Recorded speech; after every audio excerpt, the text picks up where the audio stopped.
হে আল্লাহ, কোন পাপের কারণে আমার কপালে দিনটা লিখছিল? যে আপুটা ভার্সিটিতে বাঘের মতো ডরাইতাম, সে আপুটা আজ আমার বউ। এর চেয়ে তো 2020 সালে করোনা ভাইরাসে মরে গেলেও ভালো ছিল। এখন রাত প্রায় 11টা। বিছানায় রজনীগন্ধার গোলাপের তীব্র সুবাসে ঘরটা ভরে আছে, কিন্তু খাটের ওপর ছড়ানো গোলাপ ফুলের পাপড়িগুলো যেন একটু পরপর আমাকে আঘাত করার জন্য আমার দিকে চেয়ে আছে মনে হচ্ছে। ঠিক তখনই ঘরের দরজাটা প্রায় কোনো শব্দ ছাড়াই খুলে গেল। রাফি চমকিয়ে দরজার দিকে তাকালো। লাল টুকটুকে বেনারসি, সর্বাঙ্গী সোনার গহনা, মুখে একরাশ মিষ্টি কিন্তু রহস্যময় হাসি নিয়ে দাঁড়িয়ে আছে মারিয়া। সে ভেতরে ঢুকে নিঃশব্দে দরজার ছিটকিনাটা তুলে দিল। ছিটকিনের খট শব্দটা আমার কানে যেন পারমাণবিক বোমার মতো শোনালো। উফাল্লো, বাঁচো আমারে। বড় আপু ধীর ভাই আমার দিকে এগিয়ে আসলো। কি ব্যাপার রাফি, তুমি এখানে বসে কি করছো?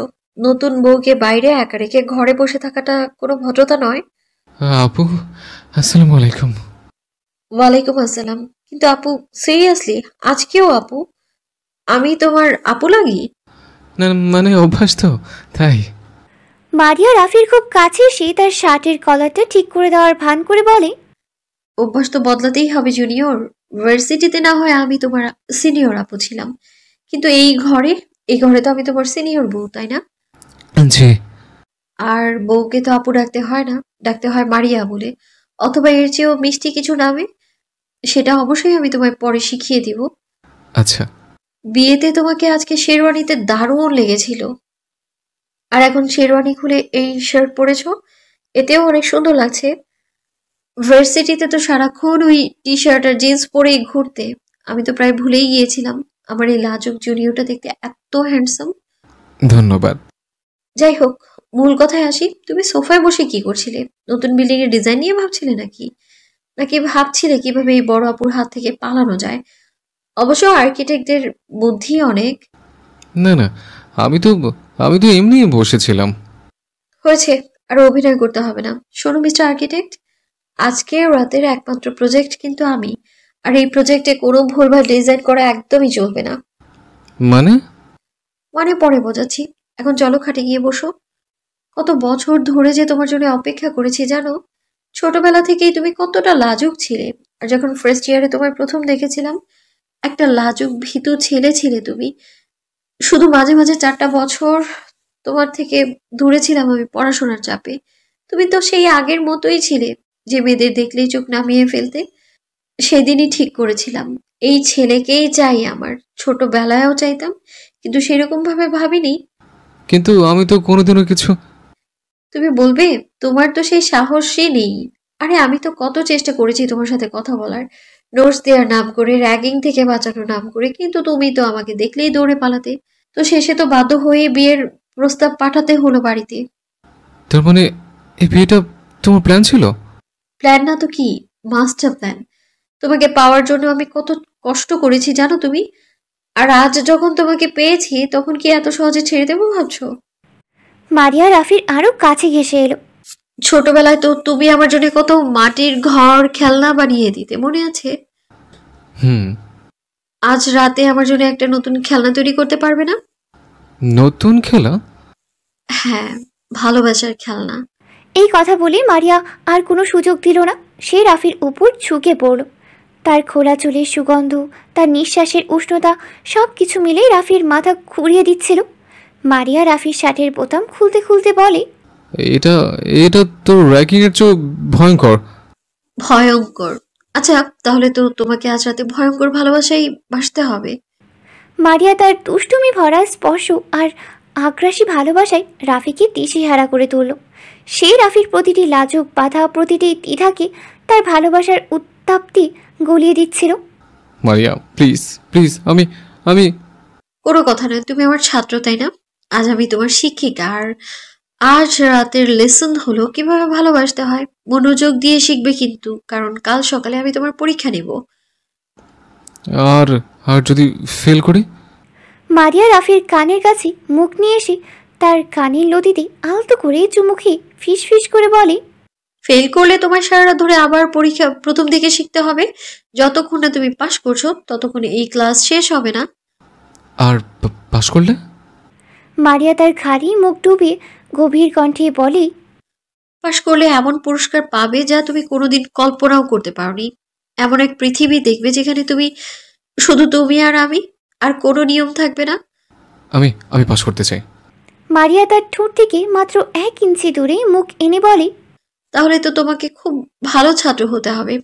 আমার প্রতিটা স্পর্শের উত্তর দিতে হবে, আমার প্রতিটা নিঃশ্বাসের কারণ খুঁজে বের করতে হবে। পারবে না আমার ভালো ছাত্র? পারবো। মারিয়া এবার তার শার্টটা পুরোপুরি খুলে দিয়ে তার বুকের ওপর আলতো করে আঙ্গুল বুলিয়ে বলে, তাহলে তোমার প্রথম পরীক্ষা আমাকে দেখাও। তোমার ভেতরে কতটা আগুন লুকিয়ে আছে আমায় দেখাও। তুমি আমাকে কতটা চাও সেটাও দেখাও। আমি আমি তোমাকে বলো রাফি, বলো তুমি আমাকে চাও, বলো তুমি আমার হতে চাও। আমি আমি তোমাকে চাই মারিয়া, শুধু আজকের রাতের জন্য নয়, সারা জীবনের জন্য। রাফির এই অপ্রত্যাশিত এবং শক্তিশালী স্বীকারোক্তিতে মারিয়ার চোখ দুটো উজ্জ্বল হয়ে উঠল। সে যা চেয়েছিল তাই পেয়েছে। তাই লাজুক ছাত্রটি অবশেষেই তার খোলস ছেড়ে বেরিয়ে এসেছে। এরপর আর কোনো কথা হলো না, শুধু দুটো শরীর, দুটো আত্মা একে অপরের মধ্যে আশ্রয় খুঁজে নিল। মারিয়ার আগ্রাসী ভালোবাসা আর রাফির সত্য খুঁজে পাওয়া আত্মবিশ্বাস মিলেমিশে একাকার হয়ে গেল। তাদের বাসর আড্ডা হয়ে উঠল ভালোবাসার এক উত্তত এবং অবিচ্ছিন্ন পাঠশালা। ছোট্ট করে পরিচয় পর্ব। দর্শক, এই হলো আপনাদের নায়ক, না মানে আমার জামাই রাফি। আর্কিটেকচার ডিপার্টমেন্টে সদ্য গ্রাজুয়েট হওয়া এক লাজুক, শান্ত আর কিছুটা ঘরকুড়ে ছেলে, যার পৃথিবীটা এতদিন সীমাবদ্ধ ছিল স্কেল, পেন্সিল আর অটোক্যাডের জটিল ডিজাইনের মধ্যে। কিন্তু আজ থেকে পুরোপুরি আমার মনের খাঁচায় তাকে বন্দি করে নিলাম। আর ইনি হলেন আমাদের গ্রামের ও ভার্সিটির বড় আপু মারিয়া, আমার থেকে 5 বছরের বড়। সে আবার আমার দুঃসম্পর্কে চাচতে বোন এবং ছোটবেলায় খেলার সাথে। সে প্রাইভেট কোম্পানিতে উচ্চ পদে চাকরি করে। আমাদের দুজনের বাড়ি পাশাপাশি, একই মহল্লায়।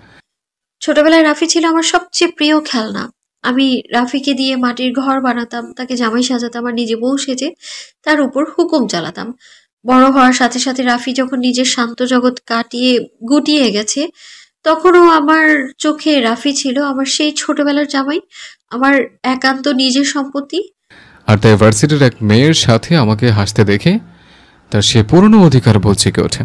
আর সে অধিকার বোধ থেকে এক তুল কালাম কাণ্ড ঘটিয়ে সে আজ তার ছোটবেলার খেলার সাথীকে চিরদিনের জন্য জীবনের সাথে বানিয়ে নিয়েছে। আর আজ পরিবারের সম্মতিতে ভালোবাসার সেই জালি সে তার জুনিয়র শিকারকে চিরদিনের জন্য নিজের জুনিয়র স্বামী হিসেবে বেঁধে ফেলল। শুরু হলো ভার্সিটির বড় আপু আর এক লাজুক ছাত্রীর দুষ্টুমি ভরা এক নতুন দাম্পত্য জীবনের গল্প। তাহলে চলুন শুরু করি। পরের দিন ভোরের নরম আলো এসে পড়েছে রাফির চোখে। ঘুমের মধ্যেই সে অনুভব করছিল কেউ একজন তার দিকে এক দৃষ্টিতে তাকিয়ে আছে। রাফি আস্তে করে চোখ খুলল। চোখ খুলেই সে দেখল মারিয়া তার পাশে শুয়ে, গালের নিচে হাত রেখে তার দিকে তাকিয়ে আছে। তার মুখে এক অদ্ভুত রহস্যময় হাসি। শুভ সকাল। সুপ্রভাত। বাহ, আমার জুনিয়রটা তো দেখি ভালোই বাংলা শিখেছে। Good morning junior. জুনিয়র ডাকটা শুনেই রাফির রাতের সব ঘটনা মনে পড়ে গেল। তার কান দুটো মুহূর্তে গরম হয়ে উঠল। তুমি তুমি কখন উঠেছ? অনেকক্ষণ। আমি তো তোমার ঘুমন্ত চেহারা আর্কিটেকচার করছিলাম। বেশ ইন্টারেস্টিং ডিজাইন বলতে হয়। তবে কিছু কিছু জায়গায় ইমপ্রুভমেন্টের সুযোগ আছে। মানে? মারিয়া রাফির আরও কাছে ঘেঁষে এসে ফিস ফিস করেই বলে, মানে তোমার গত রাতের পারফরমেন্সে আমি মোটামুটি খুশি। মারিয়ার এই নির্লজ্জ মন্তব্যে রাফি লজ্জায় কম্বলের নিচে মুখ ঢাকার চেষ্টা করল। আরে আরে, লজ্জা কেন পাচ্ছ? আমি তো তোমার সিনিয়র, তোমার পারফরমেন্সে ফিডব্যাক দেওয়া তো আমার দায়িত্ব। তবে হ্যাঁ, ভয় পাওয়ার কিছুই নেই। এখনো অনেক সেমিস্টার বাকি আছে, ধীরে ধীরে সব ইমপ্রুভ হয়ে যাবে। আমি তো আছি তোমায় ট্রেনিং দেওয়ার জন্য। আমার জীবনটা শেষ। কি বলে শুনতে পেলাম না? না কিছু না, আমি আমি ওয়াশরুমে যাব। 1 মিনিট। ওয়াশরুমে যাওয়ার আগে তোমার আজকের দিনের প্রথম অ্যাসাইনমেন্টটা তো শুনে যাও। অ্যাসাইনমেন্ট? সকালে? অবশ্যই, ভালো ছাত্র হতে হলে সকাল সকালই পড়াশোনা শুরু করতে হবে, তাই না? কি কি কি করতে হবে? খুবই সহজ কাজ। আজকের অ্যাসাইনমেন্ট হলো তুমি আমাকে কোলে করে নিচতলা ডাইনিং টেবিল পর্যন্ত নিয়ে যাবে। কি কোলে কোলে করে নিচতলা পর্যন্ত? হ্যাঁ, কোনো লিফট বা অন্য কোনো শর্টকাট ব্যবহার করা চলবে না। সিঁড়ি দিয়ে হাত ধরে মানে কোলে করে নিয়ে যেতে হবে। পারবে না? কেন? তোমার কি পায়ে ব্যথা? না তো, আমার পা একদম ফিট। কিন্তু বিয়ের পর দিন নতুন বউকে আর জামাই কোলে করে নিচে নিয়ে যাবে, এটাই তো নিয়ম। সিনেমায় দেখোনি? এটা সিনেমা না মারিয়া, এটা বাস্তব জীবন। আর নিচে নিচে তো সবাই আছে, আব্বু আম্মু চাচা চাচি, আমার ছোট ভাই বোনেরা। সবাই কি ভাববে? কি ভাববে? ভাববে তাদের ছেলে বা ভাই বা ভাতিজা তার বউকে কত ভালোবাসে। এতে তো তোমার সম্মান আরো বাড়বে। নাকি তুমি আমাকে কোলে নেওয়ার মতো শক্তিশালী নও? আমাকে কি তাহলে জিমে ভর্তি হতে বলতে হবে? না, আমি পারবো। কিন্তু কোনো কিন্তু নয়, এটাই তোমার ফাইনাল অ্যাসাইনমেন্ট। আর মনে রেখো, এই অ্যাসাইনমেন্টে পাশ করতে না পারলে আজকের দুপুরে লাঞ্চ কিন্তু তোমার বন্ধ। রাফি বুঝতে পারছিল এই মেয়ের সাথে তর্ক করে কোনো লাভ নেই। সে হতাশ হয়ে দীর্ঘশ্বাস ফেলল। কয়েক মিনিট পর রাফিদের 3 তলা বাড়ির সিঁড়ি দিয়ে এক অভূতপূর্ব দৃশ্যের অবতারণা হলো। দুজনেই গোসল করে রেডি হলো। তারপর রাফি তার সর্বশক্তি দিয়ে মারিয়াকে কোলে তুলে নিয়েছে।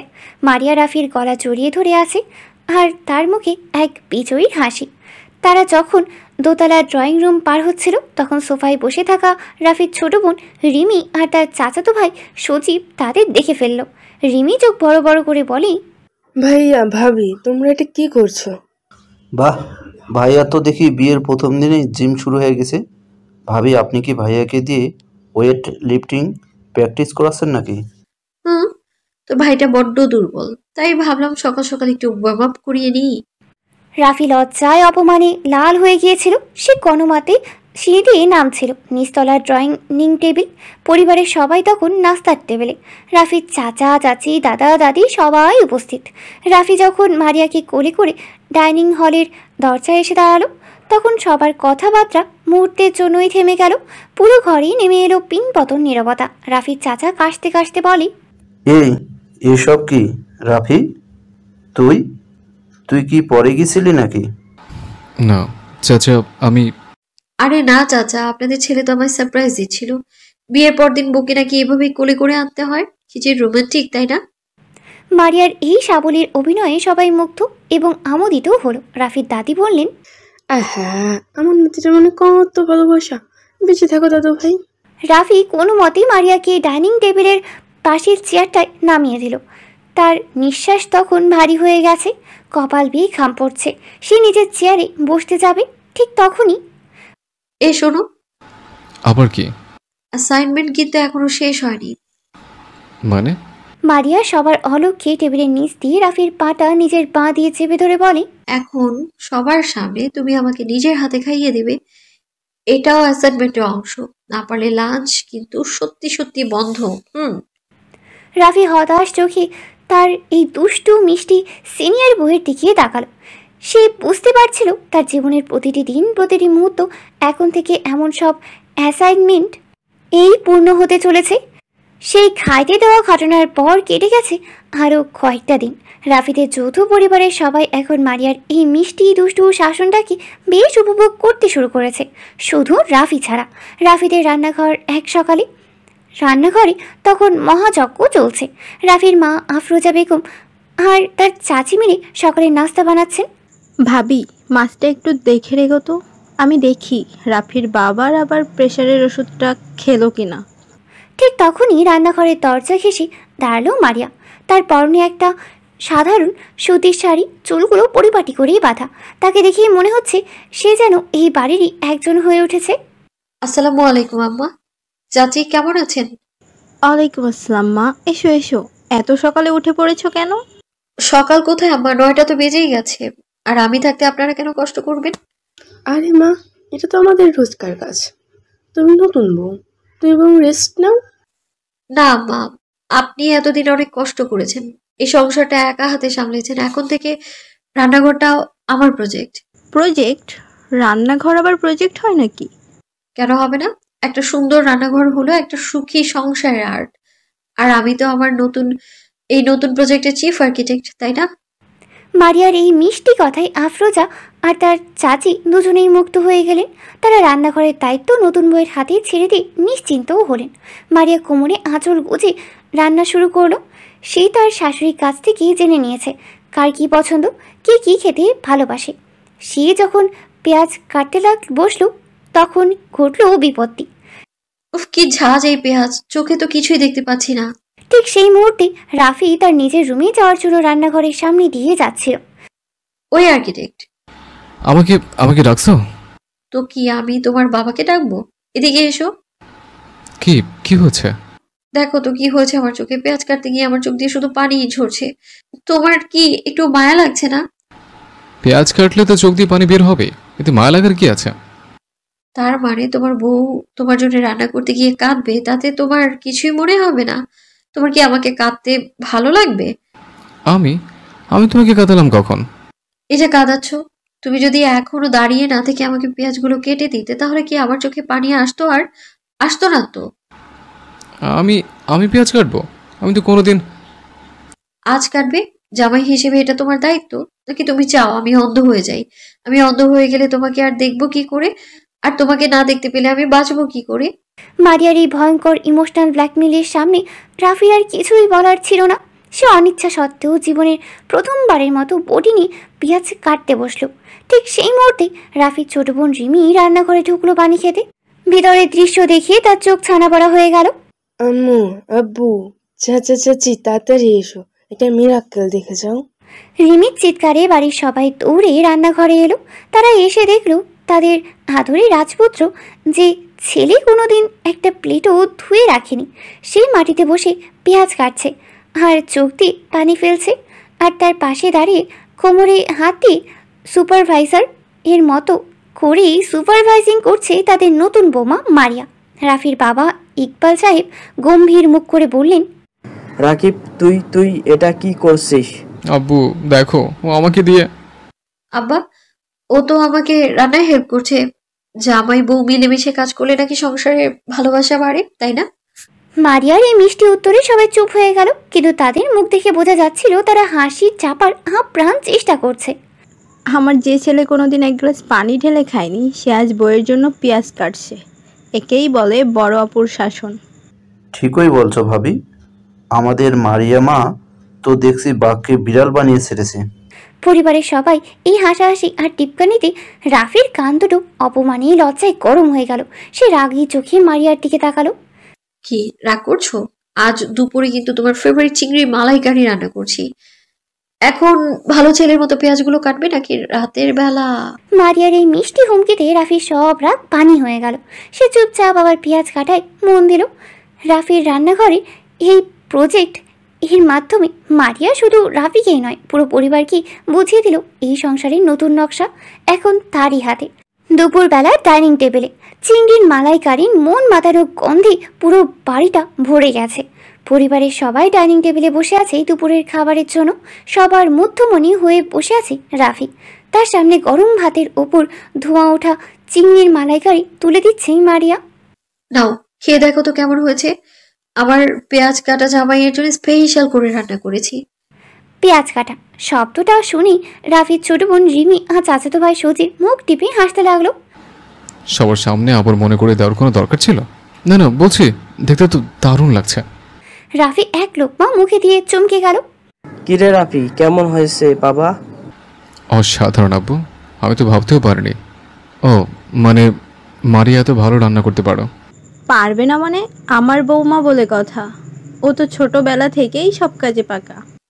আম্মা, আমি আর কি রান্না করি, আপনার কাছেই তো সব শেখা। মারিয়ার এই বিনয়ে পরিবারের সবাই আরো বেশি মুগ্ধ হয়ে গেল। শুধু রাফিই জানে এই লক্ষ্মী বউয়ের আড়ালে কি ভয়ঙ্কর এক দুষ্টু আপু লুকিয়ে আছে। আচ্ছা মারিয়া, তুমি রান্নাটা শিখলে কার কাছে? মানে তোমার আম্মু তো খুব একটা। কি আমার আম্মাকে নিয়ে কিছু বললে? না না, মানে তোমার মা তো খুব ব্যস্ত থাকেন, তাই বলছিলাম। আমি ইউটিউব দেখে শিখেছি। তাছাড়া তোমার পছন্দের কথা তো আমার ছোটবেলা থেকে মুখস্থ। তোমার কি ভালো লাগে কি ভালো লাগে না সবটাই জানা আছে আমার। দুপুরের খাবারের পর সবাই যখন বিশ্রাম নিচ্ছে, তখন রাফি তার ঘরে বসে স্কেচ করছিল। মারিয়া ঘরে ঢুকে আলমারি থেকে কাপড় চোপড় বের করে বিছানার উপর ফেলতে লাগলো। কি ব্যাপার, ভূমিকম্প হচ্ছে নাকি? এইভাবে সব জিনিসপত্র ফেলছো কেন? চুপ, একটাও কথা বলবো না। রেডি হও, বাইরে যাব আমরা। বাইরে? এই বিকেলে? কোথায়? শপিং এ। শপিং? কেন? তোমার তো আলমারি ভরা কাপড়, আর তো কোনো কাপড় রাখার জায়গাই নাই। ওইগুলো তো সব পুরনো হয়ে গেছে। তাছাড়া আমি বিবাহিত এখন। আমার কি নতুন কাপড় চোপড় লাগবে না? নাকি তুমি চাও আমি তোমার ওই পুরনো টি শার্ট গুলো পরেই ঘুরে বেড়াই? আমার কোনো আপত্তি নেই। কি বললে? না মানে আমার আপত্তি থাকবে কেন? চলো চলো, এক্ষুনি যাবো। তুমি শুধু রেডি হয়ে নাও। Good boy. আর শোনো, আজ কিন্তু শপিং এর বিলটা তুমি দেবে। আমি আমি টাকা পাবো কোথায়? আমি তো এখনো বেকার। সেটা আমি জানি না। জামাই হিসেবে বউকে প্রথম শপিং করিয়ে দেওয়াটা তোমার দায়িত্ব। দরকার হলে আব্বার কাছ থেকে টাকা ধার নাও, কিন্তু বিল আজ তুমিই দেবে। রাফি বুঝতে পারল তার কপালে আজ আরও দুঃখ আছে। কিছুক্ষণ পরে বসুন্ধরা সিটি শপিং মলে তার চলে আসলো। মারিয়া রাফিকে নিয়ে এক দোকান থেকে আরেক দোকান ঘুরে বেড়াচ্ছিল। রাফির অবস্থা তখন ছেড়ে দে মা, কেঁদে বাঁচি। মারিয়া, আর কত ঘুরবে? আমার পা ব্যথা করছে। চলো না, কত বসে একটু কফি খাই। চুপ, একটাও কথা বলবে না। বিয়ের পর জামাইয়ের প্রথম দায়িত্ব হলো বউকে শপিং করিয়ে দেয়, আর তুমি এক্ষুনি কফি খাবো বলছো? আজ আমি এই ফ্লোরের প্রত্যেকটা দোকান ঘুরে দেখব। আমার কি দোষ ছিল? কি বললে? কিছু বললে? না না, বলছি চলো ওই দোকানটা দেখে। ওইটা ডিজাইনটা বেশ সুন্দর। গুড বয়, চলো। তারা ইয়েলোর শপিং রুমে ঢুকলো। মারিয়া একটার পর একটা ড্রেস পছন্দ করতে লাগলো আর রাফিকে দেখিয়ে জিজ্ঞেস করতে লাগলো, এ রাফি, দেখো তো এটা কেমন? ভালো। আর এটা? এটাও সুন্দর। রাফির এই দায়সারা উত্তরে মারিয়ার মেজাজটা খারাপ হতে শুরু করলো।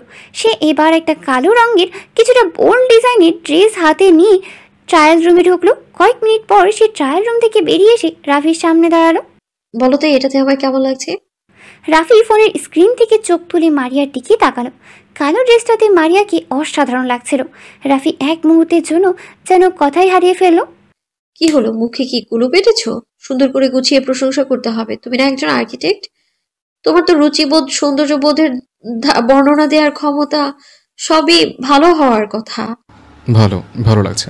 কি শুধু ভালো, আর কিছু না? না মানে আসলে খুব ভালো লাগছে। রাফি, আমি গত 1 ঘন্টা ধরে তোমার সাথে ঘুরছি, একটার পর একটা ড্রেস ট্রাই করছি, আর তুমি শুধু ভালো সুন্দর এই দুটো শব্দ ছাড়া আর কিছুই বলতে পারছো না। তোমার কি মনে হচ্ছে আমি এখানে ফ্যাশন শো করতে এসেছি? আরে না, আমি তো।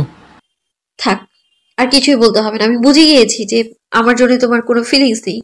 আমি সুন্দর করে সাজলেও তোমার কিছু যায় আসে না, আর না সাজলেও কিছুই যায় আসে না। এমন তো নয় মারিয়া, তুমি তো জানো আমি গুছিয়ে কথা বলতে পারি না। আমি কিছুই জানি না, আর কিছু জানতেও চাই না। আজকের পর থেকে তুমি আমার সাথে কথাই বলবে না একদম। মারিয়া হন হন করে ড্রেসটা চেঞ্জ করার জন্য আবার ট্রায়াল রুমের দিকে চলে গেল। যেতে যেতে বলল, আর হ্যাঁ, শুনে রাখো, আজ রাতে তোমার ঘরে ঢোকা বন্ধ। সোফায় গিয়ে ঘুমাবে তুমি। দেখি সোফা তোমাকে কতটা ভালো আর সুন্দর বলতে পারে।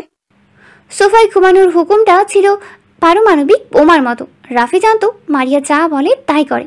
সে ভয়ে আতঙ্কে প্রায় দৌড়ে ট্রায়াল রুমের দরজার সামনে গিয়ে দাঁড়ালো। দরজার বাইরে থেকেই বলল, মারিয়া প্লিজ শোনো, দরজাটা খোলো। আমি তোমার কোনো কথাই শুনতে চাই না, দরজাও খুলবো না। প্লিজ মারিয়া, আমি আমি আসলে গুছিয়ে বলতে পারছিলাম না, কিন্তু কিন্তু যখন এই কালো ড্রেসটা পরে বেরিয়ে এলে। কি কি হয়েছিল তখন? তখন তখন আমার মনে হচ্ছিল আমার নিঃশ্বাস বন্ধ হয়ে যাচ্ছে। তোমাকে তোমাকে ঠিক যেন আমার ডিজাইন করা সবচেয়ে সুন্দর বিল্ডিংয়ের মতো লাগছে। বিল্ডিং? হ্যাঁ, একটা নিখুঁত, এলিগ্যান্ট আর আকর্ষণীয় স্থাপত্যের মতো, যার প্রতিটি বাঁক, প্রতিটি নকশা সব কিছুই পারফেক্ট। যার দিকে তাকালে চোখ ফেরানো যায় না, যার সামনে দাঁড়ালে মনে হয় পৃথিবীর সব সৌন্দর্য এখানে এসে থেমে গেছে। কয়েক মুহূর্ত পর দরজাটা খুলো। মারিয়া তখনও সেই কালো ড্রেসটাই পরে আছে, কিন্তু তার মুখে এখন আর কোনো রাগ নেই। তার চোখে মুখে ফুটে উঠেছে একরাশ বিস্ময়, মুগ্ধতা আর ভালোবাসা। তার গাল দুটো লজ্জায় লাল হয়ে আছে। সত্যি সত্যি আমার এতটা সুন্দর লাগছিল? এর চেয়েও বেশি। সেলসম্যান সাহেব, এই ড্রেসটা প্যাক করুন, আর আর এরকম ডিজাইনের আরো যতগুলো কালার আছে সবগুলো দেখান। কি সবগুলো? মানে একটা কিনলেই তো? কেন? আমার জামাই আমার এত সুন্দর প্রশংসা করেছে, আর আমি তার জন্য সাজবো না? আমি তো এখন প্রতিদিন তোমার জন্য নতুন নতুন বিল্ডিং হয়ে ঘুরে বেড়াবো, মিস্টার আর্কিটেক্ট। মারিয়ার এই মিষ্টি আবদারে রাফিয়ার কিছুই বলার ছিল না। সে শুধু হাসি মুখে তার পকেটের অবস্থাটা স্মরণ করে একটা দীর্ঘশ্বাস ফেলল। আর আজকের রাতে সোফায় ঘুমানোর প্ল্যানটা কি ক্যান্সেল করা হয়েছে? সেটা নির্ভর করছে আজকে বিলটা কত আসে তার উপর। চিন্তা করো না, বিল না হয় আমিই দেব, কিন্তু প্রশংসাটা কিন্তু তোমাকেই করতে হবে। তাদের এই মিষ্টি খুনসুটির মাধ্যমে শপিং মলের সেই বিকেলটা হয়ে উঠল তাদের দাম্পত্য জীবনের এক স্মরণীয় মুহূর্ত। রাফিও ধীরে ধীরে বুঝতে পারছিল তার এই দুষ্টু বউকে খুশি রাখার উপায়টা কি। এভাবেই বিয়ের প্রায় 3 মাস পর ছুটির দিনের এক অলস দুপুর রাফি তার আর্কিটেকচার ম্যাগাজিনের পাতা উল্টাচ্ছিল, আর মারিয়া সোফায় শুয়ে তার কোলে মাথা রেখে মোবাইল ঘাঁটছিল। তাদের দাম্পত্য জীবনটা এখন খুনসুটি আর ভালোবাসায় বেশ ভালোই কাটছে। শোনো না, বলো। আজ দুপুরে গরু মাংস দিয়ে খিচুড়ি রান্না করব, সাথে বেগুন ভাজা। খাবে তো? ওয়াও, অবশ্যই খাবো। তোমার হাতের খিচুড়ি তো আমার ফেভারিট। শুধু খিচুড়ি ফেভারিট? আর খিচুড়ি রাঁধুনি? রাঁধুনি তো সুপার ফেভারিট। তাদের এই মিষ্টি মুহূর্তটা ভেঙে দিল কলিং বেলের শব্দে। এই অসময়ে আবার কি হলো? রাফি দরজা খুলতেই অবাক হয়ে গেল। দরজার সামনে দাঁড়িয়ে আছে শায়লা, তার ভার্সিটির সবচেয়ে কাছের বান্ধবীদের একজন। রাফি, আরে তুই কেমন আছিস? তোকে না বলে হুট করে চলে এলাম, সারপ্রাইজ। শায়লা, তুই? আরে আয়, ভেতরে আয়। কি অবস্থা তোর? হঠাৎ এইদিকে? এই তো পাশেই একটা কাজে এসেছিলাম, ভাবলাম তোর সাথে দেখা করে যাই। তোর বিয়ের খবরটা তো ফেসবুকেই পেলাম, সরি আসতে পারিনি। আরে কোনো ব্যাপার না, এখন এসছিস এটাই অনেক। বস। রাফি আর শায়লাও সোফায় বসে পুরনো দিনের গল্পে মেতে উঠল, কিন্তু রাফি খেয়ালই করনি সোফার মধ্য প্রান্তে শুয়ে থাকা মারিয়ার মুখের হাসিটা কখন মিলিয়ে গেছে। মারিয়া নিঃশব্দে সোফা থেকে উঠে রান্নাঘরের দিকে চলে গেল। তার হাঁটার ভঙ্গিতেই বোঝা যাচ্ছিল ভেতরে একটা ঝড় শুরু হয়ে গেছে। কি রে ভাবি, কই হালাপ করিয়ে দিবি না? আরে ও তো এখানে ছিল। তো তোর বড় আপুকে বিয়ে করে কেমন লাগছে? ভার্সিটিতে তো আমরা সবাই তোকে মারিয়া আপুর ভয়ে কিছুই বলতে পারতাম না। উনি তো তোকে একেবারে চোখে চোখে রাখতেন। না, ও এখন অনেক বদলে গেছে, খুব কেয়ারিং। ঠিক তখনই মারিয়ার ট্রেতে করে 3 গ্লাস লেবুর শরবত নিয়ে এলো। নাও শরবত খাও। সে 1 গ্লাস শায়লার দিকে আর 1 গ্লাস রাফির দিকে বাড়িয়ে দিল, কিন্তু সে ট্রেটা এমনভাবে তাদের দুজনের মাঝখানে টেবিলের ওপর রাখলো এবং নিজের অন্যভাবে তাদের মাঝখানে দাঁড়ালো, যেন সে কোনো অদৃশ্য দেয়াল তুলে দিয়েছে। থ্যাংক ইউ ভাবি, আপনি তো দেখতে খুবই সুন্দর। ধন্যবাদ। রাফিও তো প্রায়ই বলে। মারিয়ার এই সূক্ষ্ম অধিকার বোধেই প্রকাশ শায়লা বুঝতে পারলেও সরল মনা রাফি কিছুই বুঝতে পারল না। রাফি, তোর মনে আছে ফাইনাল ইয়ারে থিসিসের সময়টার কথা? আমরা তো প্রায় দিন রাত হ্যাক করে ফেলতাম, রাত জেগে জেগে কত যে প্রজেক্ট করতাম। আরে মনে থাকবে না কেন? সে তো এক ভয়ঙ্কর সময় ছিল। তুই না থাকলে তো আমি। ও এখন আর রাত জেগে ওসব প্রজেক্ট করে না। মারিয়ার এই আকস্মিক মন্তব্যে শায়লা আর রাফি দুজনেই তার দিকে তাকালো। মানে ও এখন রাত জাগে, তবে অন্য প্রজেক্টে, তাই না রাফি? মারিয়ার এই দ্ব্যর্থক কথায় রাফির মুখটা লজ্জায় আতঙ্কে লাল হয়ে গেল। সে বুঝতে পারছিল মারিয়া কিসের ইঙ্গিত দিচ্ছে, আর শায়লা সে একজন মেয়ে হয়ে আরেকজন মেয়ের চোখের ভাষা বুঝতে ভুল করলো না। সে অস্বস্তিতে পড়ে গেল, দ্রুত উঠে দাঁড়িয়ে বলল, আমার আমার আসলে একটু তাড়া আছে, কাজটা সারতে হবে। আমি আমি তাহলে আজ উঠি। আরে বস না, এলেই তো মাত্র। না রে, আজ না, আরেকদিন আসবো। ভাবি আসি তাহলে। অবশ্যই, আবার এসো। শায়লা কোনো মতে বিদায় নিয়ে প্রায় পালিয়ে বাঁচল। শায়লা চলে যাওয়ার পর ড্রয়িং রুমে নেমে এলো এক থমথমে নীরবতা। রাফি বুঝতে পারছিল আসল ঝড়টা এবার শুরু হবে। রাফি সোফায় পাথরের মতো বসে আছে। সে বুঝতে পারছে না সে কি রাগ করবে, না লজ্জা পাবে, না মারিয়ার উপর চিৎকার করবে। অনেকক্ষণ পর রাফি নিচু কিন্তু কঠিন গলায় বলল, তুমি ইচ্ছাকৃতভাবে করেছো, তাই না? কি করেছি আমি? অভিনয় করো না মারিয়া, তুমি খুব ভালো করে জানো তুমি কি করেছো। তুমি শায়লাকে অপমান করে তাড়িয়ে দিয়েছ। অপমান? আমি তো ওর সাথে খুব ভালো ব্যবহারই করেছি, শরবত বানিয়ে দিয়েছি, গল্প করেছি। ভালো ব্যবহার? এখন রাত জাগে, তবে অন্য প্রজেক্টটা, এটাকে ভালো ব্যবহার বলে? তুমি কি বোঝাতে চেয়েছ? আমি বলছিনি ভেবেছ? শায়লা এবার কি ভাবলো? যা সত্যি তাই বলেছি আমি। তুমি কি রাত জাগো না? আমার সাথে সময় কাটাও না? কিন্তু সেই কথাটা তো আমাদের ব্যক্তিগত। সেটা তুমি একজন বাইরের মানুষের সামনে কেন বললে? কেন আমার বন্ধুকে তুমি অস্বস্তিতে ফেললে? রাফির চিৎকারে মারিয়া কোনো প্রতিক্রিয়া দেখালো না। সে শান্তভাবেই সোফা থেকে উঠে দাঁড়ালো, তারপর কোনো কথা না বলে ধীর পায়ে বেলকনির দিকে হেঁটে গেল। রাফি রাগে ক্ষোভে হতাশায় তার মাথার চুল খামচে ধরল। সে মারিয়ার পিছু পিছু ব্যালকনিতে গেল, তার মুখটা থমথমে, চোখে দৃষ্টি শূন্য। রাফি তার পাশে এসে দাঁড়িয়ে বলল, মারিয়া, আমি তোমার সাথে কথা বলছি। তুমি এভাবে চুপ করেছো কেন? আমার কথার উত্তর দাও। কি উত্তর চাও তুমি? আমি জানতে চাই তুমি এমন কেন করলে। শায়লা আমার ভালো বন্ধু, ও তোমাকে বা আমাকে অপমান করার জন্য কিছু বলেনি। আমি জানি। জানার পরও তুমি এমন করলে কেন? তোমার কি আমার উপর কোনো বিশ্বাস নেই? তুমি কি ভাবো আমি তোমার আড়ালে অন্য মেয়ের সাথে? না। তাহলে সমস্যাটা কি? মারিয়া হঠাৎ করে ঘুরে দাঁড়ালো। সে রাফির শার্টের কলারটা খপ করে ধরে ফেলল। তার শান্ত চোখ দুটো তখন কান্নায়, কষ্টে আর তীব্র এক অধিকারে চলচল করছে। সমস্যাটা কি তুমি জানতে চাও? সমস্যাটা হলো তুমি, সমস্যাটা হলো আমার এই মনটা, সমস্যাটা হলো আমার এই ভালোবাসা। মারিয়া, আমি জানি না তোমার পাশে অন্য কোনো মেয়েকে দেখলে আমার কি হয়। আমার দম বন্ধ হয়ে আসে রাফি। আমার মনে হয় যেন কেউ যেন আমার কলিজাটা ছিঁড়ে নিয়ে যাচ্ছে। আমার মনে হয় আমার পৃথিবীটা, আমার সবটুকু দিয়ে গড়া এই পৃথিবী, ছোট্ট পৃথিবী, কেউ আমার কাছ থেকে কেড়ে নিতে এসেছে। মারিয়ার চোখ দিয়ে অঝরে জল পড়ছিল। আমি জানি শায়লা তোমার বন্ধু, আমি জানি ও ভালো মেয়ে, কিন্তু যখন ও তোমার হাত ধরে কথা বলছিল, যখন ও তোমাদের রাত জাগার গল্প করছিল, তখন আমার মাথায় শুধু একটাই চিন্তা আসছিল, এই হাতটা শুধু আমার, এই রাতগুলো তো শুধু আমার, তোমার উপর তো শুধু আমার অধিকার। মারিয়া শোনো। কি শুনবো? তুমি কি বোঝো না তুমি আমার জন্য কি? তুমি তো শুধু আমার স্বামী নও, তুমি আমার ছোটবেলার খেলার সাথী, আমার কৈশোরের ক্রাশ, আমার যৌবনের একমাত্র ভালোবাসা। সেই লাজুক শান্ত ছেলেটাকে আমি তো সেই দিনই আমার মনটা তোমায় দিয়ে দিয়েছিলাম। আমি দিনের পর দিন অপেক্ষা করেছি শুধু তোমার একটা বার ফিরে তাকানোর জন্য। আমি সিনিয়র হয়েও জুনিয়রদের মতো করে তোমার ক্লাসে আশেপাশে ঘুরেছি শুধু তোমায় এক নজর দেখার জন্য।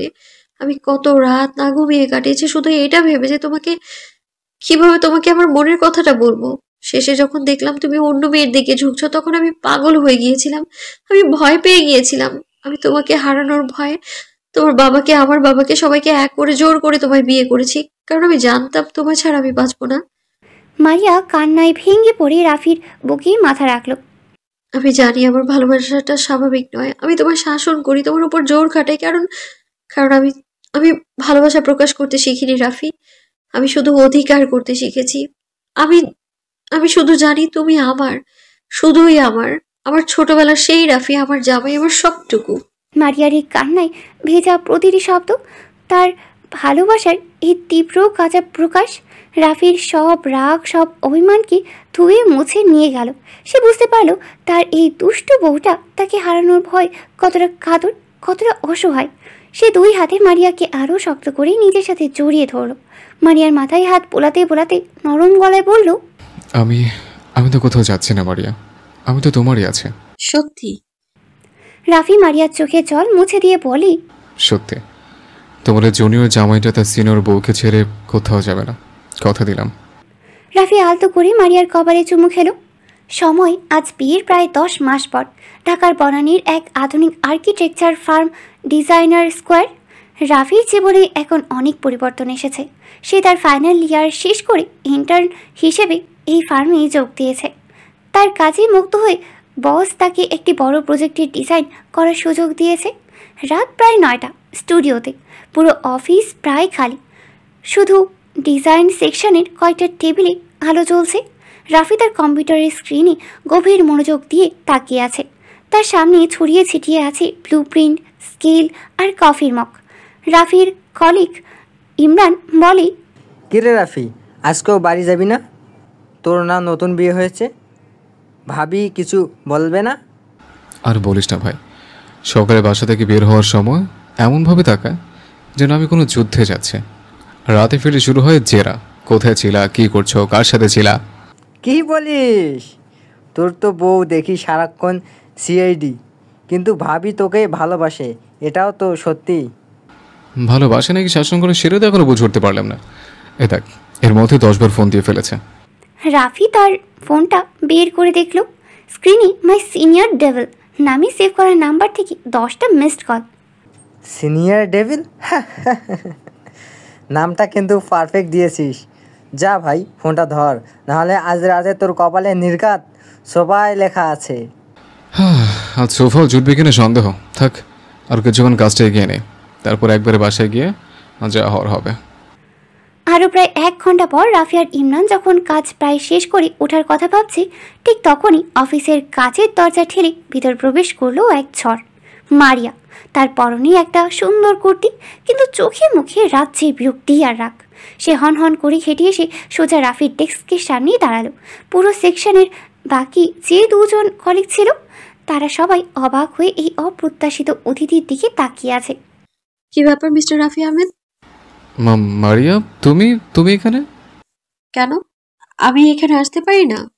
এটা কি বাবার অফিস নাকি এখানে বউদের প্রবেশ নিষেধ লেখা আছে? কই দেখি কোথায় লেখা আছে কিনা। না, আমি তো অবাক হয়েছি, তুমি এত রাতে। অবাক হয়েছো? আর আমি যে সেই সন্ধ্যা থেকে তোমার জন্য পথে বসে আছি সেটা কিছু না? ফোন দিয়েছি 100 বার, একটাও ধরছো না। নাকি অফিসে সুন্দরী কলিগদের পেয়ে বউকে আর মনেই পড়ছে না? মারিয়া আর চোখে ইমরানের দিকে তাকালো। ইমরান বেচারা ভয়ে মাথা নিচু করে নিজের কম্পিউটারের দিকে তাকায় ভান করলো। আরে কি বলছে এসব? সবাই শুনছে, চলো আমরা বাইরে গিয়ে কথা বলি। কেন বাইরে? কেন এখানেই কথা হবে, শুনুক সবাই, সবাই দেখুক তুমি তোমার বউয়ের উপর কিরকম অত্যাচার করো। মারিয়ার এই উচ্চস্বরে রাফি লজ্জায় অপমানে প্রায় মাটির সাথে মিশে যাচ্ছিল। কি ব্যাপার? আজকাল তো দেখি বউয়ের চেয়ে অফিসকেই বেশি আপন মনে হচ্ছে। বাসায় যে তোমার সুন্দরী বউ একটা একা একা পড়ছে মরছে, সেই খেয়াল আছে? নাকি বিয়ের আগের মতো এখনো সিঙ্গেল লাইফে লিড করতে চাইছো? মারিয়া প্লিজ আস্তে কথা বলো, বস যদি শুনে ফেলে।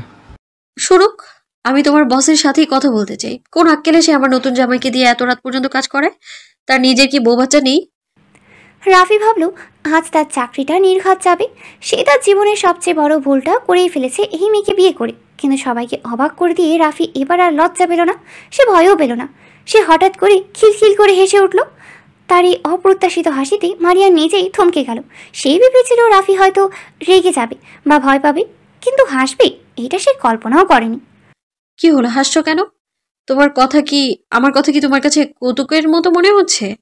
রাফি কোনো উত্তর না দিয়ে এগিয়ে গেল। সে মারিয়ার হাতটা ধরে এক ঝটকায় তাকে টেনে এনে তার নিজের ঘূর্ণির চেয়ারটায় বসিয়ে দিল। অফিসের বাকি কলিগদের হতবাক দৃষ্টি সামনে। রাফি চুকিয়ে এসে মারিয়ার কপালে আলতো করে একটা চুমু খেল। পাগলি একটা। এই পাবলিক ডিসপ্লে অফ অ্যাফেকশনে, এই অপ্রত্যাশিত আদরে মারিয়ার সব রাগ, সব অভিযোগ যেন মুহূর্তের মধ্যেই উবে গেল। তার গাল দুটো লজ্জায় লাল টকটকে হয়ে গেল। আর সেই সিনিয়র আপু, দুষ্টু বউ, এই রূপটাও উধাও হয়ে গিয়ে সেখানে ফুটে উঠল এক সাধারণ প্রেমিকা নারীর প্রতিচ্ছবি। এইসব কি করছো? সবাই দেখছে। হ্যাঁ দেখুক, সবাই দেখুক আমার বউটা আমাকে কতটা ভালোবাসে। সে আবার মারিয়ার দিকে ঘুরল। রাফি মারিয়ার সামনে হাঁটু গেড়ে বসে, তার হাতটা নিজের হাতে নিয়ে বলে, এই যে ম্যাডাম, আপনার জন্যই তো এত কষ্ট করছি। আপনার জন্য একটা স্বপ্নের বাড়ি বানাবো না? একটা এমন বাড়ি যার ব্যালকনিতে দাঁড়িয়ে আমরা একসাথে বৃষ্টি দেখব, যার ছাদে আমরা একসাথে জ্যোৎস্না দেখব। সেই বাড়ির প্রতিটি ইট, প্রতিটি ডিজাইন হবে শুধু তোমার আর আমার ভালোবাসার গল্প দিয়ে করা। রাফির এই কথায়, তার চোখের এই গভীর ভালোবাসায় মারিয়া বাকরুদ্ধ হয়ে গেল। তার চোখ দুটো জ্বলে ভরে উঠল। অফিসের বাকি কলিগরা, বিশেষ করে ইমরান, মুগ্ধ হয়ে এই দৃশ্য দেখছিল। তারা হাততালি দিয়ে উঠল।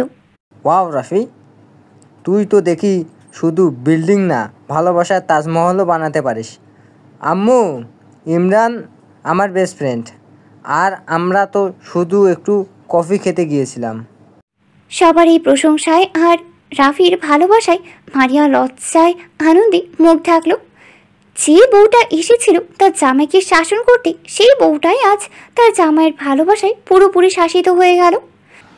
এভাবে অফিসে সে ঘটনার পর আমার জীবনটা যেন আরও রোমান্টিক হয়ে উঠেছে। মারিয়ার দুষ্টুমি কমে নেই, কিন্তু তার সাথে যোগ হয়েছে অফুরন্ত ভালোবাসা। আর আমি এখন আর আমার সিনিয়র বউকে ভয় পাই না, বরং তার সাথে খুনসুটি করতে বেশ মজাই পাই। কয়েকদিন পরের এক রাতে রাত প্রায় 11টা। রাফি এখনও অফিস থেকে ফিরেনি। যৌথ পরিবারের সবাই রাতের খাবার শেষ করে ফেলেছে। মারিয়া ড্রয়িং রুমে পায়চারি করছিল। তার মুখে রাজ্যের চিন্তা আর বিরক্তি। তার শাশুড়ি আফরোজা সোফায় বসে তসবি পড়ছিল। হঠাৎ করে শাশুড়ির পাশে বসে প্রায় কান্না করার মতো মুখ করে বলে, আম্মা, কি হয়েছে মা? সব ঠিক আছে তো? শরীর খারাপ লাগছে? শরীরের চেয়ে মনটা বেশি খারাপ আম্মা। আপনার ছেলেটা, ও তো আমাকে আর একটুও ভালোবাসে না। কি বলো এসব? রাফি তো তোমাকে ছাড়া কিছুই বোঝে না। সেদিন তো তোমার জন্য শাড়ি কিনে আনলো। শাড়ি কিনে আনলেই ভালোবাসা হয়? দেখুন, রাত 11টা বাজে, এখনো তার বাড়ি ফেরার কোনো নাম নেই। ফোন দিলেও ধরে না, সারাক্ষণ শুধু কাজ আর কাজ। আহ মা, রাগ করো না। ছেলেটা নতুন চাকরি পেয়েছে, প্রজেক্টের চাপে আছে তো, তাই হয়তো। প্রজেক্টের চাপ কি বউয়ের চেয়েও বেশি? বিয়ের আগে তো বলতেন আপনার ছেলে খুব ঘরকুনে, কোথাও যায় না। আর এখন দেখুন, বাড়িটাই তার কাছে হোটেল হয়ে গেছে। আমার সাথে তো দুটা কথা বলারও সময় নেই তার। মারিয়ার এই মিষ্টি অভিযোগে আফরোজার মনটা গলে গেল। তিনি নিজেও ছেলের এই রাত করে ফেরাটা খুব একটা পছন্দ করছিলেন না। আচ্ছা আচ্ছা, মন খারাপ করো না, আমি দেখছি ব্যাপারটা। আসুক ও আজ বাড়ি, তারপর আমি ওর খবর নিচ্ছি। আমার বৌমাকে কষ্ট দেওয়া? আপনি আমার একমাত্র ভরসা আম্মা। আপনিই পারেন আপনার ছেলেকে লাইনে আনতে। এভাবেই রাফির বিরুদ্ধে সংসারে এক ভয়ঙ্কর শাশুড়ি বৌমা জোট তৈরি করলো। প্রায় 40 মিনিট পর রাফি ক্লান্ত শরীরে বাসায় ফিরল। আসসালামু আলাইকুম আম্মু, এখনো ঘুমাওনি? সে দেখল ড্রয়িং রুমে সোফায় তার মা আর তার বউ দুজনে গম্ভীর মুখ করে বসে আছে। ঘরের পরিবেশটা এত থমথমে যেন এখনই কোনো ঝড় শুরু হবে। কি কি হয়েছে? তোমরা দুজন এইভাবে বসে আছো কেন? এখন কয়টা বাজে রাফি? 11:40 আম্মু। কেন? এটা কি তোর বাড়ি ফেরার সময় হলো? তোর কি কোনো কাণ্ডজ্ঞান নেই? বাড়িতে একটা নতুন বউ আছে, সে তোর জন্য অপেক্ষা করে, সেই খেয়াল তোর আছে? আম্মু, তুমি তুমি আমাকে বকছো? আমার তো অফিসে কাজ ছিল। কাজ নাকি অন্য কিছু? অফিসের কাজ তো 8টাতেই শেষ হয়ে যায়। বাকি সময়টা কোথায় ছিলে তুমি শুনি? আমি তো ইমরানদের সাথে একটু। ইমরান? ওই ছেলেটার সাথে তোকে আমি মিশতে না করেছি। যত সব আজে বাজে ছেলের সাথে তোর ওঠা বসা।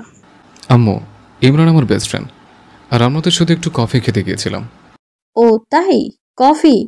আমার জন্য তো তোমার অপেক্ষা করতে ভালো লাগে না। আর বন্ধুদের সাথে কফি খাওয়ার সময় তোমার ঠিকই মনে থাকে। আমি তো ভাবলাম তুমি বুঝি তোমার এই অফিসের সুন্দরী কলিগদের সাথেই। আবারও মারিয়া, তুমি তো সেদিন সব নিজের চোখে দেখলে, তারপরও তুমি আমাকে সন্দেহ করছো। সন্দেহ করবে না তো কি করবে?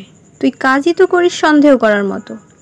শোন রাফি, কাল থেকে ঠিক রাত 9টার মধ্যে তুই যদি বাসায় না ফিরেছিস, তাহলে তোর কপালে কিন্তু।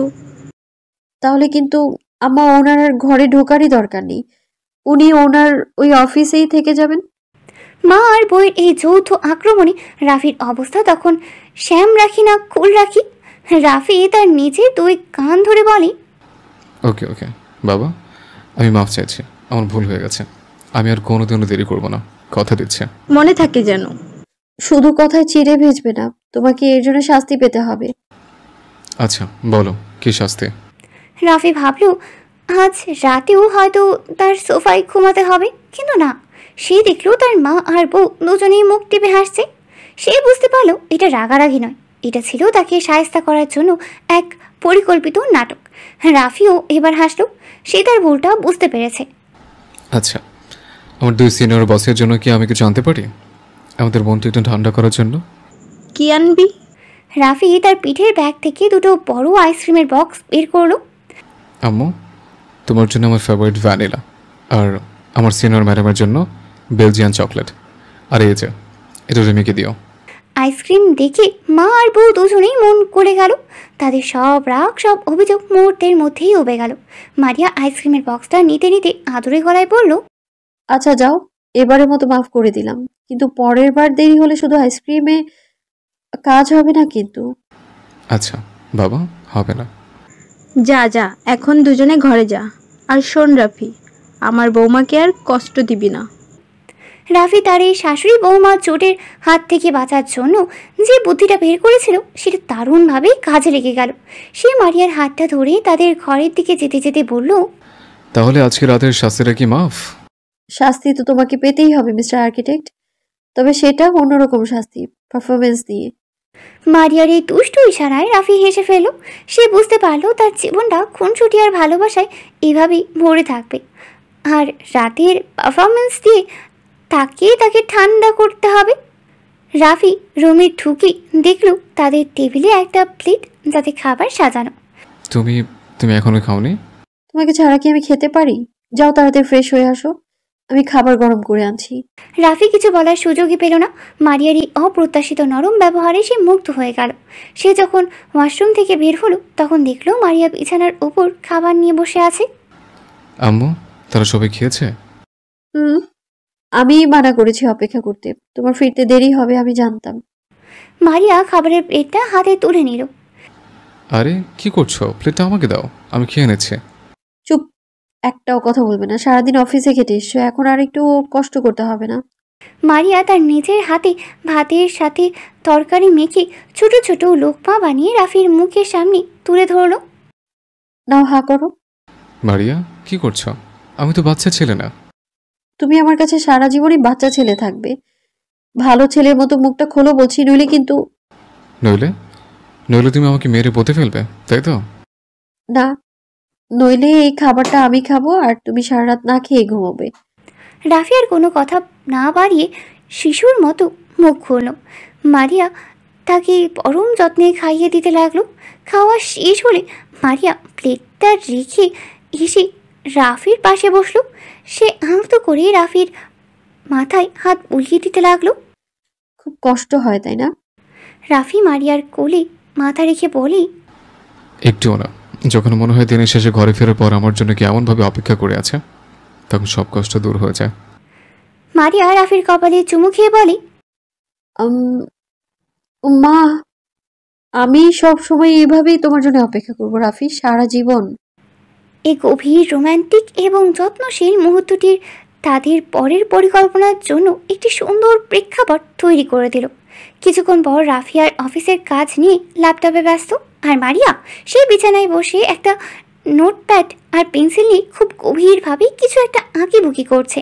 দেখে মনে হচ্ছে সে যেন কোনো জটিল আর্কিটেকচার প্ল্যান ডিজাইন করছে। কি ব্যাপার, আমার আর্কিটেক্টের চাকরিটা কি তুমি নিয়ে নেওয়ার পরিকল্পনা করছো নাকি? এত মনোযোগ দিয়ে কিসের নকশা বানাচ্ছ? চুপ, ডিস্টার্ব করবে না। আমি খুব জরুরি একটা প্রজেক্ট নিয়ে কাজ করছি, এর উপর আমাদের ভবিষ্যৎ নির্ভর করছে। ও তাই? কেমন প্রজেক্ট শুনে? দেশের জন্য মেট্রো রেলের নতুন রুট ডিজাইন করছো নাকি? এর চেয়েও অনেক বড় প্রজেক্ট। মারিয়ার এই গম্ভীর ভাব দেখে রাফিও তার কাজ থামিয়ে দিল। কি হয়েছে মারিয়া, সব ঠিক আছে তো? কোনো সমস্যা? না, কোনো সমস্যা নেই, বরং আমি একটা সমস্যার সমাধান খুঁজে বের করেছি। মারিয়া বিছানা থেকে নেমে রাফির সামনে এসে দাঁড়ালো, তার হাতে সেই নোটপ্যাড। শোনো রাফি, আমি আমাদের জীবনের নতুন একটা প্রজেক্টের ডিজাইন করেছি। অনেক ভেবে চিন্তে সব দিক বিবেচনা করে এই ফাইনাল ড্রয়িংটা বানিয়েছি। আমাদের জীবনের প্রজেক্ট? কিসের প্রজেক্ট? প্রজেক্টের নাম প্রজেক্ট জুনিয়র। Project junior? এটা আবার কি? তোমার অফিসে নতুন কোনো ইন্টার্ন জয়েন করেছে নাকি? আমার অফিসে না, আমাদের সংসারে। সংসারে? কে? হ্যাঁ, আমার কপাল। আমি বিয়ে করেছি একটা আর্কিটেক্টকে নাকি একটা টিউবলাইটকে। আরে গাধা, জুনিয়র মানে রাফি জুনিয়র মানে আমাদের বেবি। বাচ্চা শব্দটা শোনার সাথে সাথে রাফির হাত থেকে ল্যাপটপের মাউসটা পড়ে গেল। সে হাঁ করে অবিশ্বাস্য চোখে মারিয়ার দিকে তাকিয়ে রইল। তার গাল দুটো কান দুটো মুহূর্তের মধ্যেই টকটকে লাল হয়ে গেল। বাচ্চা মানে তুমি, আমি, আমরা? হ্যাঁ, তুমি, আমি আর আমরা। আর কতদিন দুজন মিলে থাকবো? এখন তো সংসারে একজন নতুন সদস্য আনার সময় হয়েছে, তাই না? নাকি তোমার এখনো ভয় করে? না না, করবে কেন? ভয় করবে কেন? আমি তো শুধু একটু অবাক হয়েছি, মানে এত তাড়াতাড়ি। তাড়াতাড়ি? বিয়ে তো প্রায় 11 মাস হয়ে গেল আর তুমি বলছো তাড়াতাড়ি? শোনো, আমি সব প্ল্যান করে ফেলেছি। মারিয়া তার নোটপ্যাডটা খুলে রাফির সামনে ধরলো। এই দেখো, এটা হলো প্রজেক্ট জুনিয়রের টাইমলাইন। আগামী 3 মাসের মধ্যে আমরা ফাউন্ডেশনের কাজ শুরু করব, তারপর 9 মাস কনস্ট্রাকশন পিরিয়ড, ডেলিভারি সম্ভাব্য ডেট এই তো আগামী বছরের শেষে। ডিজাইনটা কেমন হয়েছে বলো? রাফি লজ্জায় উত্তেজনায় আনন্দে কি বলবে কিছুই বুঝতে পারছিল না। সে শুধু মারিয়ার মুখের দিকে তাকিয়েছিল। সেই রাত থেকেই শুরু হলো রাফির জীবনের এক নতুন আরও ভয়ঙ্কর টর্চার এর অধ্যায়। বলেছিলাম না আজকের শাস্তিটা অন্যরকম হবে। তাও সেটা পারফরমেন্স দিয়ে। এখন চলো ফাউন্ডেশনের কাজ শুরু করি। তারপর আর কি শুরু হলো 2-3 ঘন্টা ফাউন্ডেশনের কাজ। পরদিন সকালে মারিয়া ঘুমন্ত রাফির কানের কাছে এসে বলে, এই ওঠো, সকাল 7টা বাজে, এখনো পড়ে পড়ে ঘুমোচ্ছ? আজ তো শুক্রবার মারিয়া, প্লিজ একটু ঘুমোতে দাও। মারিয়া রাফির গা থেকে কম্বলটা টেনে ফেলে দিয়ে বলে, কোনো ঘুমানো চলবে না, ওঠো, জগিংয়ে যেতে হবে। জগিং? আমি কেন? প্রজেক্ট জুনিয়রের জন্য। ভালো বাবা হতে হলে আগে তো শরীরটাকে ফিট বানাতে হবে নাকি? তোমার তো দেখি এক্ষুনি ভুঁড়ি বেড়ে যাচ্ছে। চলো চলো, ওঠো ওঠো। মারিয়া প্রায় টেনে হিচড়ে রাফিকে বিছানা থেকে নামালো। এরপর রাফি বাধ্য হয়ে 2 ঘন্টা জগিং করে এসে ফ্রেশ হয়ে নাস্তা টেবিলে বসে। মারিয়া, আজ পরোটা ভাজনি? মারিয়া একটা ফলের প্লেট রাফির সামনে এগিয়ে দিয়ে বলে, আজ থেকে তোমার জন্য সব পরোটা, তেল চর্বি সব বন্ধ। এখন থেকে তুমি শুধু খাবে স্বাস্থ্যকর খাবার, ফল, সবজি, জুস, বুঝলে? কেন? আমি কি দোষ করেছে? তুমি কোনো দোষ করনি। আমি আমার প্রজেক্টের র ম্যাটেরিয়ালস এর কোয়ালিটির সাথে কোনো আপোষ করতে রাজি নই। ভালো বাবা হতে হলে আগে ফিট হতে হবে, কোনো ছাড় নেই। মারিয়ার এই নতুন হেলথ ক্যাম্পেইনে রাফির জীবনটা দুর্বিষহ হয়ে উঠল। কিছুক্ষণ পর তার বন্ধুদের কাছে ফোনে বলে, আমার মনে হচ্ছে প্রজেক্ট জুনিয়র আসার আগেই সিনিয়র রাফির জানাজা পড়তে হবে। ভাই বাঁচা, ও তো আমাকে একবারে আর্মি ট্রেনিংয়ের উপর রেখে দিয়েছে। সকালে দৌড়, দুপুরে ঘাস পাতা, রাতেও একই। কিন্তু এইসব খুনসুটি, এইসব মিষ্টি অত্যাচারের হারলে রাফি আর মারিয়া দুজনই মন ছিল এক নতুন স্বপ্ন, এক নতুন জীবনের স্বপ্ন, যা তাদের ভালোবাসার গল্পটাকে আরও পরিপূর্ণ করে তুলবে। প্রজেক্ট জুনিয়র এর ঘোষণার পর কয়েক সপ্তাহ কেটে গেছে। রাফির জীবনটা এখন মিলিটারি একাডেমির মতো চলছে, কিন্তু সে এই শাসনে এখন আর বিরক্ত হয় না, বরং উপভোগ করে। কারণ সে জানে এই শাসনের আড়ালেই লুকিয়ে আছে মারিয়ার অফুরন্ত ভালোবাসা আর তাদের দুজনের বোনা এক নতুন স্বপ্ন। এক ছুটির দিনের দুপুর, রাফি মারিয়ার বেডরুমে। রাফি তার স্কেচবুকে কী যেন আঁকছিল, আর মারিয়া সে তাদের ঘরের ছোট ব্যালকনিটার দোলনায় চুপচাপ বসেছিল। তার কোলে একটা বই খোলা, কিন্তু তার দৃষ্টি শূন্য। কি গো ম্যাডাম, আপনার আজকে ট্রেনিং সেশন কি বন্ধ? আমাকে তো সকালে জাগিয়েও দিলেন না। মারিয়া কোনো উত্তর দিল না, সে যেন রাফির কথা শুনতেই পায়নি। মারিয়া, কি হয়েছে? শরীর খারাপ লাগছে তোমার? রাফি মারিয়ার পাশে এসে বসলো। সে দেখলো মারিয়ার চোখ দুটো ছলছল করছে। কি হচ্ছে মারিয়া, কাঁদছো কেন? আমি কিছু করেছি? না না, কিছু হয়নি। চোখে চোখে কি যেন একটা পড়লো। মিথ্যা কথা। তুমি যখন মিথ্যা বলো তখন তোমার নাকের ডগাটা লাল হয়ে যায়। আমি এখন তোমার সব চালাকি ধরে ফেলেছি। রাফি আলতো করে মারিয়ার হাতটা ধরলো। বলো কি হয়েছে? কয়েকদিন ধরেই দেখছি তুমি কেমন চুপচাপ থাকো। তোমার সেই দুষ্টুমি ভরা হাসিটা কোথায় গেল? জানি না রাফি, আমার আমার ভয় করছে খুব। ভয়? কিসের ভয়? এই যে প্রজেক্ট জুনিয়র, এই সব কিছুর জন্যে। মানে তুমি তো প্রজেক্টের চিফ আর্কিটেক্ট, আর তুমি এখন ভয় পাচ্ছ? আমি আমি কি পারবো রাফি? আমি কি একজন ভালো মা হতে পারবো? মারিয়ার এই অপ্রত্যাশিত প্রশ্নে রাফি স্তব্ধ হয়ে গেল। দেখো, আমি তো সারা জীবন নিজের ইচ্ছে মতোই চলেছি, রাগ করেছি, জেদ করেছি, শাসন করেছি, কিন্তু একটা সন্তানের দায়িত্ব, একজন মা হওয়ার দায়িত্ব, এটা তো অনেক বড়। আমি যদি ওকে ঠিক মতো মানুষ করতে না পারি, আমি যদি তোমার মতো শান্ত একটা ভালো মানুষ ওকে উপহার দিতে না পারি, যদি ও আমার মতো রাগী জেদি হয়। যে মারিয়াকে রাফি এতদিন ধরে একজন শক্তিশালী আত্মবিশ্বাসী নারী হিসেবে দেখে এসেছে, আজ তারই দুর্বল ভীতু রূপ দেখে রাফির বুকের ভেতরটা মোচড় দিয়ে উঠল। রাফি এবার আর কোনো দুষ্টুমি করল না। সে খুব ম্যাচিওরভাবে ভালোবাসার সাথে মারিয়াকে নিজের দিকে ফেরালো। মারিয়ার 2 গালে হাত রেখে বলে, আমার দিকে তাকাও মারিয়া। মারিয়া তার জল ভরা চোখে রাফির দিকে তাকালো। ভয় পাচ্ছ কেন? কে বলেছে তোমাকে একাই দায়িত্ব নিতে হবে? আমি আছি না তোমার সাথে। কিন্তু কিন্তু আমি কোনো কিন্তু না। শোনো, তুমি তো শুধু মা হবে না, তুমি হবে পৃথিবীর বেস্ট মা। জানো কেন? মারিয়া প্রশ্নবোধক চোখে তাকিয়ে রইল। কারণ মা হওয়ার জন্য পিএইচডি ডিগ্রির দরকার হয় না মারিয়া। দরকার হয় একটা বিশাল বড় মনের, যা তোমার আছে। দরকার হয় ভালোবাসার, যা দিয়ে তুমি এই সংসারটাকে ভরিয়ে রেখেছ। আর দরকার হয় শাসনের, যেটা তোমার সবচেয়ে ভালো আর কেউই করতে পারে না। রাফির এই কথায় মারিয়ার কান্নারত মুখেও হাসি ফুটে উঠল। একজন মাকে জানো, মা হলো এমন একজন যে নিজে না খেয়ে তার সন্তানকে খাওয়ায়। মা হলো এমন একজন যার বকুনের আড়ালো দোয়া লুকিয়ে থাকে।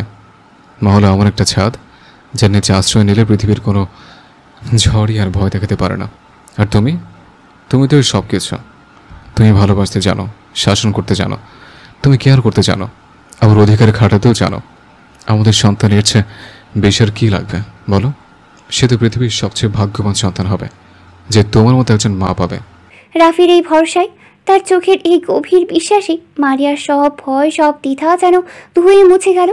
সে কান্নায় ভেঙে পড়ে রাফিকে জড়িয়ে ধরল। আমি আমি তোমায় খুব ভালোবাসি রাফি, খুব। আমি তোমাকে ভালোবাসি আমার ভয় কাতরে বউ। তারা দুজনেই কিছুক্ষণ একে অপরের বাহু ধরে চুপ করে বসে রইল। কিছুক্ষণ পর মারিয়া চোখ খুলল। তার মুখে আবার ফিরে এলো সেই পুরনো দুষ্টুমি ভরা হাসি। রাফির কানটা আলতো করে মনে দিয়ে বলে, আচ্ছা পণ্ডিত সাহেব, মায়েদের নিয়ে তো অনেক জ্ঞান দিলেন, কিন্তু বাবাদের দায়িত্ব কি সেটা কি জানো? কি? বাবাদের প্রথম দায়িত্ব হলো হবু মায়ের সব কথা শোনা এবং তার সব ইচ্ছে পূরণ করা। ও তাই? তা আমাদের বাচ্চার হবু মায়ের এখন কি ইচ্ছে হচ্ছে শুনে? আমার এখন টক ঝাল ফুচকা খেতে ইচ্ছে করছে, সাথে একটা আইসক্রিম এনে দেবে না? এই ভর দুপুর আমি ফুচকা কোথায় পাবো? আমি জানি না, তুমি এনে দেবে এক্ষুনি, নইলে কিন্তু প্রজেক্ট জুনিয়রের কাজ আজ থেকে বন্ধ। মারিয়ার এই মিষ্টি হুমকিতে রাফি হেসে ফেলল। আচ্ছা বাবা, যাচ্ছে। আমার চিফ আর্কিটেক্টের হুকুম তো আর অমান্য করা যায় না। রাফি উঠে দাঁড়ালো। মারিয়া পিছন থেকে এসে তাকে জড়িয়ে ধরল। শোনো। বলো। ধন্যবাদ। রাফি আর কিছুই বলল না। সে শুধু মারিয়ার হাতটা ধরে তাকে আলতো করে একটু চুমু খায়। তারা একে অপরের হাত ধরে একরাশ স্বপ্ন চোখে নিয়ে তাদের জীবনের সবচেয়ে সুন্দর প্রজেক্টের পথে নতুন ভয়হীন যাত্রা শুরু করলো। অবশেষে সুখবরের সকাল এলো। আলো আধারি বেডরুম। কয়েক মাস পর এক ভোরের আলো তখনও ফোটেনি। রাফি গভীর ঘুমেই আচ্ছন্ন। তার পাশে শুয়ে থাকা মারিয়ার চোখে ঘুম নেই। সে উত্তেজনায় অপেক্ষায় ছটফট করছে। সে নিঃশব্দে বিছানা থেকে নেমে ওয়াশরুমে গেল। ফিরে আসার পর তার হাতে ছিল ছোট্ট একটা জিনিস। হে আল্লাহ, তুমি আমার মনের আশাটা পূরণ করো। আজ ওর জন্মদিনে এর চেয়ে বড় উপহার আর কিছুই হতে পারে না। সে রাফির পাশে এসে বসলো।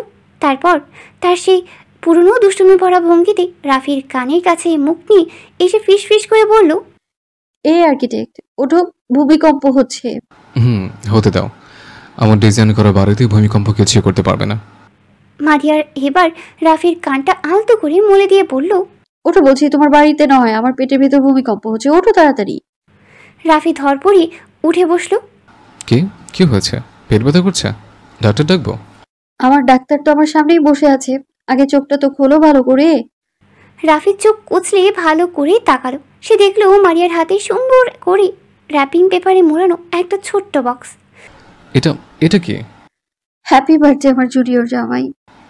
ও, আজ তো আমার জন্মদিন। আমি তো ভুলেই গিয়েছিলাম। Thank you Maria. কিন্তু এত সকালে? আমার জামাইয়ের জন্মদিনের প্রথম উইশটা তো আমিই করবো, তাই না? খোলো, দেখো ভেতরে কি আছে। রাফি উত্তেজনায় দ্রুত র্যাপিং পেপারটা ছিল। ভিতরে একটা সুন্দর জুয়েলারির বক্স। কি ব্যাপার, আমার জন্য কানের দুল কিনেছো নাকি? আরে খোলোই না। রাফি বক্সটা খুললো, কিন্তু ভিতরে কোনো গহনা নেই। আছে ছোট্ট একটা সাদা রঙের প্লাস্টিকের কিট। এটা তো প্রেগন্যান্সি টেস্ট কিট। এটা দিয়ে আমি কি করব? আরে গাধা, ভালো করে দেখো, কিটের উপর দাগগুলো দেখো। রাফি কিটটা চোখের আরো কাছে নিয়ে এলো। আবছা আলো সে দেখলো কিটের ওপর দুটো স্পষ্ট গোলাপি দাগ। 1, 2। রাফির পৃথিবীটা যেন মুহূর্তের জন্য থেমে গেল। মারিয়া, এই দুটো দাগের মানে কি?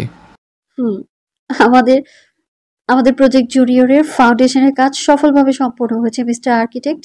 রাফি কয়েক মুহূর্ত স্তব্ধ হয়ে বসে রইল। তার মুখ দিয়ে কোনো কথা বের হচ্ছিল না। আনন্দ, বিস্ময়, উত্তেজনা সব অনুভূতি মিলেমিশে তার বাক রুদ্ধ করে দিয়েছে। তারপর হঠাৎ করেই সে এক অস্পষ্ট চিৎকার করে উঠল। ইয়াহু! সেই মারিয়াকে চাপটে ধরে কোলে তুলে নিয়ে ঘরের মধ্যেই ঘুরতে শুরু করলো। আরে আস্তে, পড়ে যাবো তো, আর আমাদের জুনিয়রটাও ভয় পেয়ে যাবে। রাফি মারিয়াকে নামিয়ে তার পেটের উপর কান রেখে বলে, কি ভয় পাচ্ছে আমার জুনিয়র? ভয় পাবে না বাবা, আমি তো আছি। রাফি মারিয়াকে আরো শক্ত করে জড়িয়ে ধরল। এটা আমার জীবনের সেরা জন্মদিনের উপহার মারিয়া। ছেঁড়া। আমি তো বলেছিলামই তুমি পাশ করে পুরস্কারটা স্পেশাল হবে। তাদের ভালোবাসাটা আজ এক নতুন জীবনের আগমনের মাধ্যমে পূর্ণতা পেতে চলেছে। আরও কয়েক মাস পর রাত প্রায় 2টো। রাফি তার নতুন প্রজেক্টের কাজ শেষ করে ঘরে ঢুকলো। সে দেখলো মারিয়া বিছানায় শুয়ে এপাশ ওপাশ করছে। তার বেবি বামটা একটু বেশি স্পষ্ট। সে মারিয়ার পাশে শুয়ে তাকে আলতো করে জড়িয়ে ধরে বলে, কি গো, এখনো ঘুমাওনি? ঘুম তো আসছে না। কেন, শরীর খারাপ লাগছে? না, তোমার ছেলে পেটের ভেতর ফুটবল খেলছে। এখনো এত রাতে? মনে হচ্ছে বাবার মতো আর্কিটেক্ট না হয়ে ফুটবলার হবে। হোক, আমার ছেলে যা হতে চায় তাই হবে। রাফি হেসে ফেলল। সে মারিয়ার পেটের উপর আলতো করে হাত রাখলো। সেও অনুভব করতে পারছিল ভিতরে ছোট্ট মানুষটার নড়াচড়া। রাফি মারিয়ার পেটের উপর কান পাতল। এই জুনিয়র, অনেক রাত হয়েছে, এখন ঘুমাও। তোমার মাকে আর জ্বালাতন করো না। সেই মারিয়ার কপালে একটা চুমু খেলো। চিন্তা করো না, আমি তো আছি। জানি তুমি আছো বলেই তো আমার কোনো ভয় নেই। আচ্ছা, একটা কথা বলবো? বলো। এখনই কি তুমি আমাকে তোমার জুনিয়র ভাবো? অবশ্যই, তুমি তো আমার সারা জীবনের জুনিয়র। আর এখন তো তোমারও একজন জুনিয়র আসতে চলেছে। তার মানে এখন থেকে তোমাদের দুজনের শাসন খেতে হবে আমাকে? একদম, আমরা মা ছেলে মিলে তোমার উপর র্যাগিং করব। রাফি আর মারিয়া দুজনেই হেসে উঠল। তারা একে অপরকে জড়িয়ে ধরে। তাদের আগমন সন্তানকে নিয়ে, তাদের ভবিষ্যৎ নিয়ে নতুন নতুন স্বপ্ন দেখতে শুরু করলো। ভার্সিটির সেই বড় আপু আর লাজুক জুনিয়র, এই দুষ্টুমি, খুনসুটি আর ভালোবাসায় ভরা গল্পটা এইভাবেই এক নতুন জীবনের আগমনে মিষ্টি অপেক্ষায় এক মধুর এবং পরিপূর্ণ সমাপ্তি পেল।